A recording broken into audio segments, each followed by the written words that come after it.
When my daughter developed anxiety-triggered nausea and vomiting, our home turned into a scene from The Exorcist.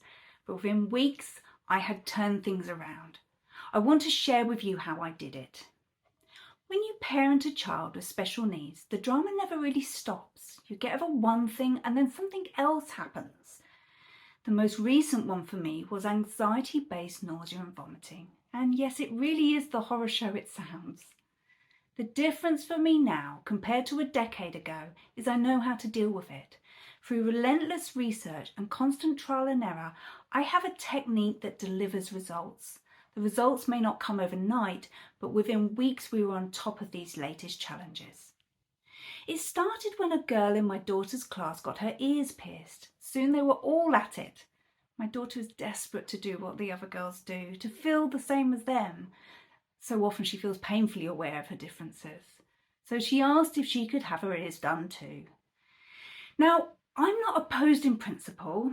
I went on a piercing rampage in my teens. But there is a difference between me and her, and indeed most of the other girls in her class. My daughter has sensory processing difficulties. She's highly sensitive to pain. She has an exemption from wearing her hair tied up at school as it hurts her head so much. In addition, she has an overactive fear response, which can put her whole system in overarousal. I was also worried about how she was going to manage the aftercare. She gets stressed about dirt and germs, leading to obsessive thoughts about getting ill and dying, and compulsive cleaning behaviours. So I said no. The thing is, she didn't stop asking. For 2 years she went on at me. Some of her friends joined in, insisting it didn't hurt at all. Even some of the teachers got involved, encouraging her along. Don't even get me started.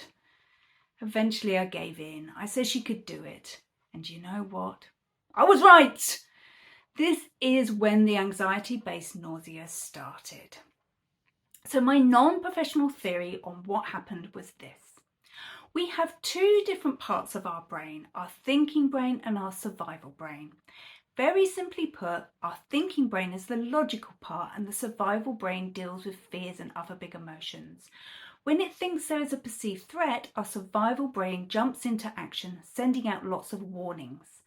However, our thinking brain can override this, squashing the survival brain down.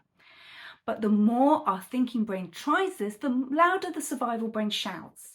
When it really wants to get our attention, it can do crazy things. In the book Widening the Window by Elizabeth A. Stanley, she describes how her attempts to shut down her survival brain resulted in her going blind, thankfully only temporarily. So my guess is that when my daughter got her ears pierced, due to her overactive fear response, her body went into hyperarousal. Then her survival brain went, oh my God, what's happening? Danger, danger, danger. However, her thinking brain tried to shut it down. She kept saying over and over, I did it, I'm so proud of myself, are you proud of me? It went on all day. And I said, yeah, sure, I'm proud of you, reinforcing the narrative her thinking brain wanted. And I'm thinking, thank goodness that is all over. But it wasn't all over. As soon as we got to bedtime, when things are usually quite high stress anyway, her survival brain got the upper hand. In order to tell both me and my daughter exactly how not okay it was, the survival brain triggered the most appalling vomiting fit, which went on throughout the night. It wasn't just one night either, it went on all week.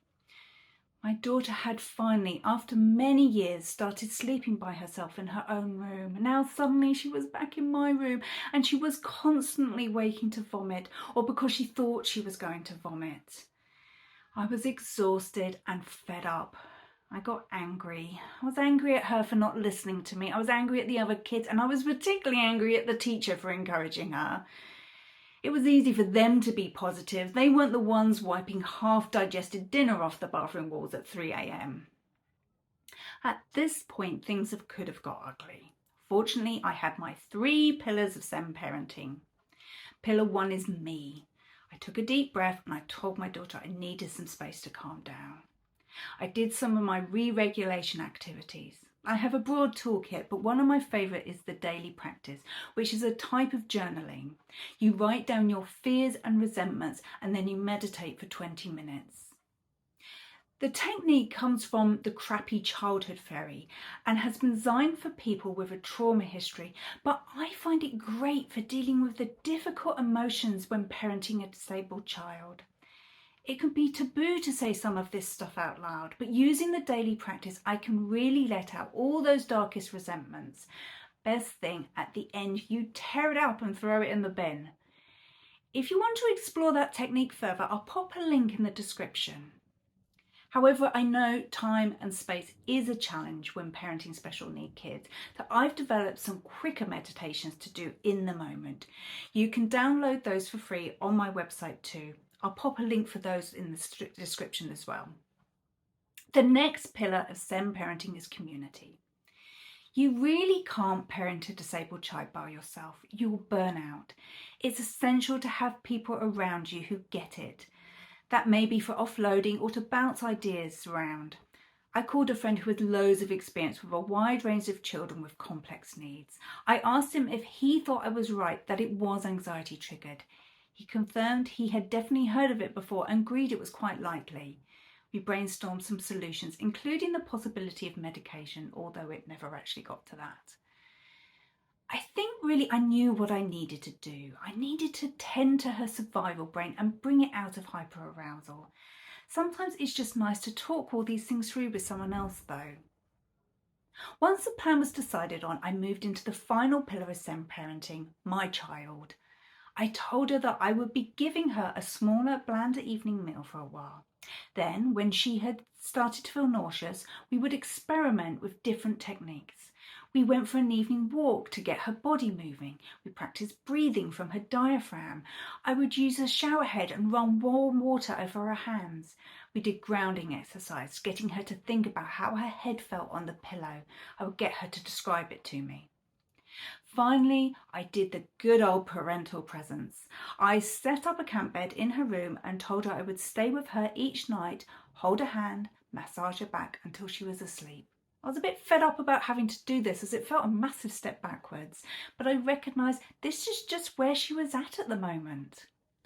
For weeks, every night before bed, she would get into a panic about vomiting, which triggered the nausea.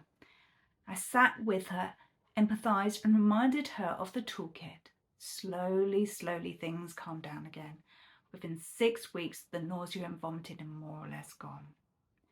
I do still have my camp bag next to her. The other day I suggested I could put it away and she got very upset. I think that will be the next thing we will have to work on. The worst, after all, is over. I've got more details on the 3 pillars of Zen parenting on my website with lots of extra tips and tricks, included a guided meditation, so do go check that out. The link is in the description below.